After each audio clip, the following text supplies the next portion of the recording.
What's beautiful when we think about client acquisition is that there are already people in your fractal, meaning there are already people that are destined to work with you.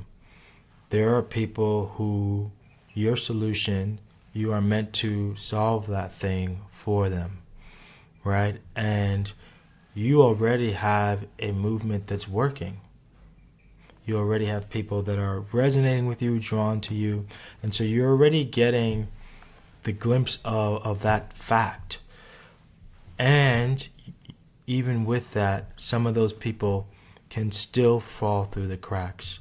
So today we're going to talk about why people that are meant to work with you or even that want to work with you might not be working with you right now, right? Might not be getting the service, might be falling through the cracks, might still be pending, and what you can do about that to help those people move forward, right? And so this is really for people that already have momentum, that are already clear that they have a mission they want to build, and you're getting leads already through organic or through ads.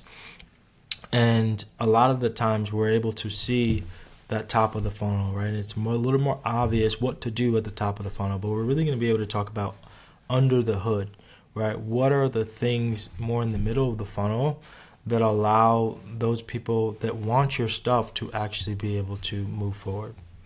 And so the people that I'm really speaking to are change makers, right? These are people, whether you are running a clinic that has a non-surgical solution for something that people typically get surgery for, or whether you're leading a movement for men or women or shifting the way that we do culture, right? Or whether you are a wellness practitioner and you're seeing the different ways that we can help people come back home to themselves and really going against the grain from what a lot of society is doing. These are the types of people that I work with, right? People that know they have a movement, and really what I do is give them the infrastructure or help them with that infrastructure so that they are able to get much more in return for their energy, have more of the people that they're meant to serve come into their world, and they're able to do this in a sustainable way, right? Because a lot of the times when you're a higher achiever, you kind of just like, I'm just going to make it happen, right? But the next level for you and for your business includes peace. It includes leverage. It includes you doing things in a way where you're not sacrificing yourself, where you're not overgiving, overextending, right? And where you're able to grow in a way that maximizes your peace, your love, your joy for the work that you're doing. And so what I'm going to do is shift gears now and just talk more specifically about what are the main things that create this gap, right? These leaks, even though you are already doing great works. And one of those big things is a lot of the times we measure outputs rather than inputs, right? So most people are looking at how many bookings, the amount of revenue, right? Which are all really, really great things. But the metrics that really create these outcomes, right? A lot of times people don't have as much awareness of, right? They don't know how many times they need to contact someone typically before they turn into a client, right? Or the speed that this needs to happen, right? Or the trust shift that needs to happen, right? You might intuitively have some understanding of this stuff, but when you can really concretely see these things, then you're able to understand what the inputs are, and you're able to reverse engineer the success you want, and you're also able to see where you want to maximize your energy, right? Because without this, you're kind of maybe putting energy in a lot of different places, right? But you might notice, hey, these couple of things are actually getting us 80% of the results. And so when you know that, when you can see that, you're able to take the capacity that you do have and better direct it, right, to actually get the results that you want, right? And so what you see here is this is data from a recent client that we did an audit for, right? And what we saw is that, hey, they have a lot of leads entering their pipeline. Lead generation isn't the problem, right? And at this particular moment, they were considering increasing spend, right? Because when you're only seeing the top, you're thinking, okay, if we got this many leads and this many people converted, let's just increase ad spend and we're going to get more people to convert. But in reality, it's like pouring water in, a bowl that has holes in it, right? Just because you pour more water, right, doesn't necessarily mean that you're going to get the result that you want, right? And so when we were actually able to look at the data, we were actually able to see, hey, you don't have a lead problem, right? You have a conversion problem. And we're able to see the gaps that existed. And so typically these are the gaps that we see in someone's acquisition funnel, right? So you might have paid ads or content going and it's resonating. People are joining. But depending on what they are going towards, right? Maybe you're just using a lead form, right? In this particular case, this client was just using a lead form, right? Or maybe you are sending them to, what I see a lot is people sending traffic to a website that has like a bunch of different call to actions, right? So now the person gets there and there's 5 different decisions that they make and they just don't end up making a decision, right? So, or there's no clear direction, or there's nothing that really moves the person on the page, right? And so being able to see, okay, where are we actually sending traffic to? And is that moment where maybe the lead comes through ads, is there an opportunity there where we are building trust, right? That's really one of the biggest things, is how can you compress the amount of time that you are building trust? And a lot of times it's not something you need to overcomplicate. It's really just doing the basics well. And so something else that often happens, right? We can use this client as an example, but something else that often happens is that there isn't a system in place to make sure that the communication is happening well, right? So let's say that the lead comes through, right? One of the things that's shown is that speed to lead really matters. If you're able to communicate with someone within 5 minutes, that makes a significant difference, right? Data shows that there's 9 times better at converting than if you communicated with them for 30 minutes after later, right? And most of a lot of businesses, maybe it's the next day, maybe it's hours later, or maybe that person slips through the cracks and they don't even get a response at all, right? And so there's things that can be done here as far as like automating that first message, right?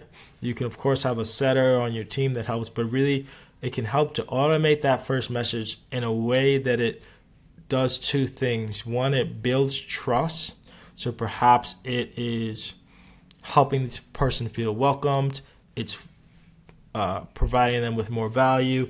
But another thing that can be really helpful with that initial message is to qualify that person, right? Have some type of question that qualifies them, because then that allows your setter or you or whoever on your team to then be able to prioritize who they are responding to once you decide to get more humans connection in that process, right? And so that's something that makes a huge difference, and a lot of the times that's not existing. So another leak that we see is in that process, right, of someone actually having the connection, right? It's generally not enough to just have like a human connecting with that person, right? Because you get busy, you have different moods, you have different things going on in your life. So what you really want to do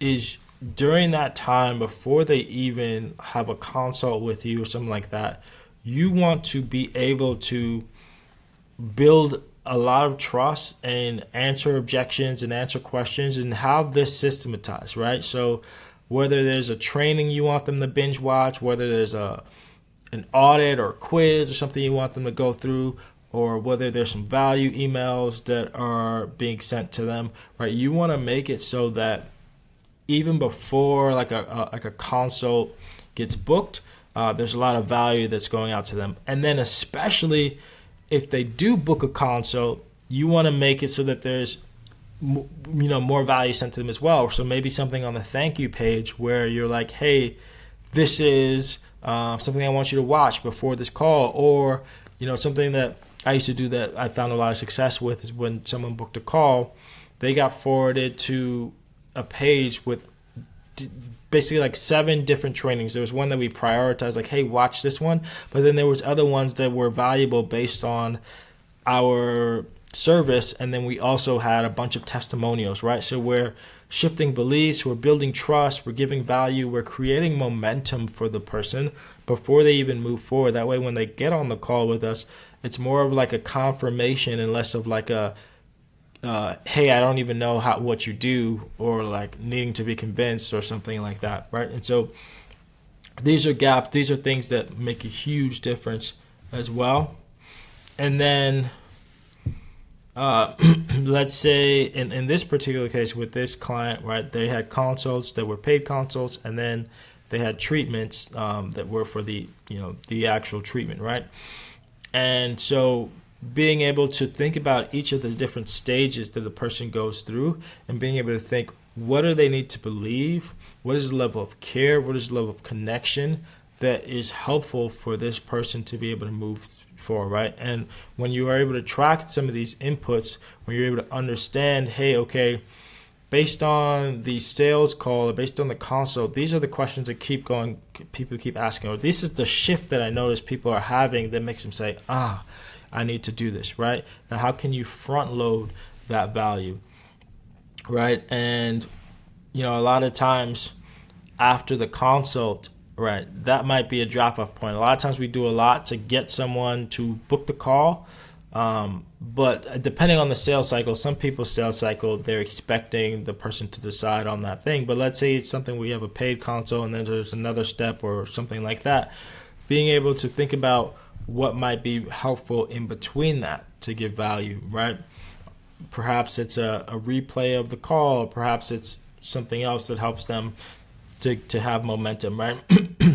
And so you see here, a lot of times people might just have one follow-up via text, or they're just like, hey, whenever you're ready, get back to me, right? But being able to have like a more concrete communication and different touch points that are more structured so that the right people are able to move forward. Of course, you're not forcing anything that isn't aligned, but you are being intentional about helping the people that want it be able to have the level of trust that helps them to move forward, and be able to have the level of understanding of how you can help them that helps them to move forward. Right? And so the 3 things that keep leads from moving forward, right? The main leaks come down to not building enough trust, not giving someone a clear next step, not meeting the person where they're at, and not communicating when they have the highest desire, right? And so I'm going to speak to these and then I'll dive deeper down into them. But trust is makes such a difference, right? You might think about when you get a referral versus when someone's cold. Like a referral, generally they have so much more trust, so they're so much more likely to move forward, right? So how can we develop like that level of trust, as best as we can? And, when a person comes into your world, they want to be led. And if the pain that they're going through is intense enough, is big enough for them to solve, they want it to be solved as quickly as possible. And they want to know that you are the person for them, right? A lot of times what people will do is they will think, hey, this person, needs surgery, or they're going through this really painful breakup, or they're having this really challenging thing in their life. And this person raises their hand for your solution, and then the person that's delivering the service, they are worried about not overwhelming this person with communication. And it's like, no, that is when the person has the highest level of desire. And if your communication actually is intentional about having care and value, they actually want it, because then it shortcuts the amount of time before they actually get their solution solved, right? So this could be something as simple as, hey, when someone comes into your world, sending them 2-4 emails that same day, right, that are all giving value, that are all answering their questions, that are all helping them in some way. What a lot of people do is they'll say, hey, maybe I'll give 2 emails in a week or 1 email a week. It's like, no, this person just said that they want your help. You need to go help them, right, when their desire is highest, right? Don't let it dissipate over a month, right? Sometimes someone will send 1 email a week, right? Within 24 hours, you could have built the same level of trust, or even more level of trust, since that's the time they have the highest desire. You could have built more trust, and now you're waiting a whole month. Their level of desire is already dissipated, right? And so you want to communicate when they have the highest desire. And so if we dive into this, one of the biggest things that we touched on a little bit is speed to lead. And we touched on a little bit how the value of this, and being able to make it so that you qualify people. But a big thing is letting them know what's next, like communicating where you want them to go, like actually leading them, like, hey, this is the next step, right? And it's really basic, but it makes a huge difference, right? And then really being able to reverse engineer what you want someone to know. So if you look at Facebook, for an example, they were able to figure out that for users that connected with 7 friends in their first 10 days, they had a much higher level of retention, right? And so similar to you, like you have a threshold of something where, hey, when this happens, people are much more likely to move forward, right? And so we want to be able to figure that out, and then we can reverse engineer it. And this, a lot of this comes down to being able to track the inputs, as we shared earlier, right? And then we also want to be mindful that not everyone's going to be ready to move forward to our highest level thing right away, or we might not even want everyone to move forward to our highest level thing. They might not be qualified, or they might not align with you, right? But there still are different opportunities that can be really, really valuable for them, right? And so most funnels, they have one path, right? It's like either the person books a call and goes to the highest level thing, or they're done, right? And so you want to be able to consider, hey, some people might need more time, right? Or the buyer cycle might actually be longer for some people, right? And so, something that I was seeing with another client is they were having webinars, and they were kind of treating it like if the person didn't show up live on the webinar, they were a dead lead. But it's like, no, you have all these other people that didn't show up that still are valuable, and the cycle doesn't end the day the webinar ends, right? If we really think about it as like a 14-day period where we really want to be most proactive, and then maybe a 30-day period in general where we are still keeping them in our world and talking to them, right? That's going to do so much better if we have the infrastructure there to help those people move forward, right? And at the same time, someone might need a lower level entry point offer, right? They might need more of an intro offer. And then once they do that intro offer, they're much more likely to move on to the next one. Or let's say you have different lead magnets. Let's say you have a webinar, and you have a quiz funnel, and you have a VSL, and you have a course, or whatever it may be. Someone might need multiple of those touch points before they ascend to maybe your higher level offer, right? And so being able to engineer it so that those different lead magnets, those different paths actually are working together, right? Versus being in parallel and kind of being like, separate businesses, separate products. If things are able to work together, really you think about like the Apple ecosystem, everything works together, right? If you buy the iPad, you're much more likely to buy the iPad Pencil, and if you get the iPhone, you're much more likely to get storage, and you're much more likely to get iTunes, and so on and so forth, right? They have all these products, but they work together really, really well, right? And they make it so that the value of customers is so much, right? Because of the way that their ecosystem works together. And so you want your different products to feel connected in that way as well. And so the last thing that I'll leave you with is, this isn't just about numbers, right? These are humans. This is a mission that God placed on your heart.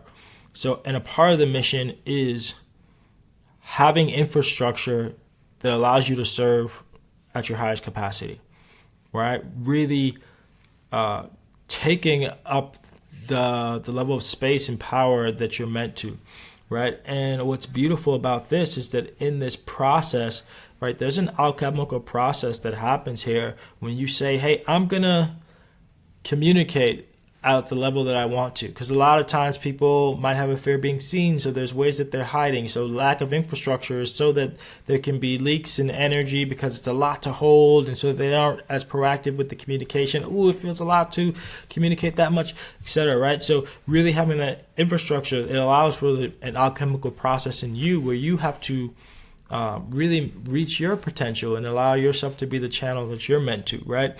And I mentioned this earlier, but being able to do this in a sustainable way and not, a lot of times people can be used to chaos. Chaos can actually feel more comfortable to them.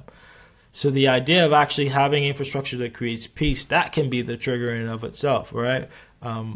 But that, of course, allows for growth, and it allows for a more sustainable way of actually doing your business, right? Because it's not just about activity for the sake of activity. It's about doing things in an order that makes sense, in an order that gives you leverage, in an order that actually gives you the outcome you want, right? So you're not just being reactive, you're not just putting out fires, but you're being intentional about creating the success, the service, the impact that you want to have. So where's the next step? So here are some things that you can do. You can map your current funnel, right? Write down every step, or you can, probably easiest now with AI is just to send a voice message, right? And have AI be able to help you map it out, create a plan. But really being able to see like where are the handoff points, right? Where might people be dropping off, falling through the cracks? And then being able to identify the bottlenecks, right? Is a bottleneck that, hey, you have to make every decision, or there's no, and because you're doing this, things take weeks that could be done in minutes, right? Is it that there's lack of communication, so people don't know certain things, right? Is it that someone that's setting appointments has to manually or copy and paste the same appointment rather than something automated happening, right? So really being able to identify what is taking away from the capacity and leverage of your team. And then being able to see, as sort of what we looked at before, what are the things that need to be patched up before we add more? A lot of times we think the solution is to just add more, but before adding more, like, are you measuring what's already working, right? If you're adding more and you have no vision, ability to see more than just like, okay, we made this much money, but actually seeing what's working, right? It's going to be hard for you to know where to allocate the most attention, right? And so being able to see that. And then, as I said already, being able to think through the shift that someone needs to make in order to move forward, because that gives you a lot of more of an understanding of the content, the positioning, the messaging, etc. That's helpful. So if you feel a connection here, you'll see in the description of this video, there's a link, and that link will take you to a page where you can either submit your funnel for review or apply for an audit call. So if you submit your funnel for review, you will be able to asynchronously get feedback from me. And if you apply for an audit call, we'll be able to talk more directly, and I'll be able to share where I see leaks and where I see areas for solutions.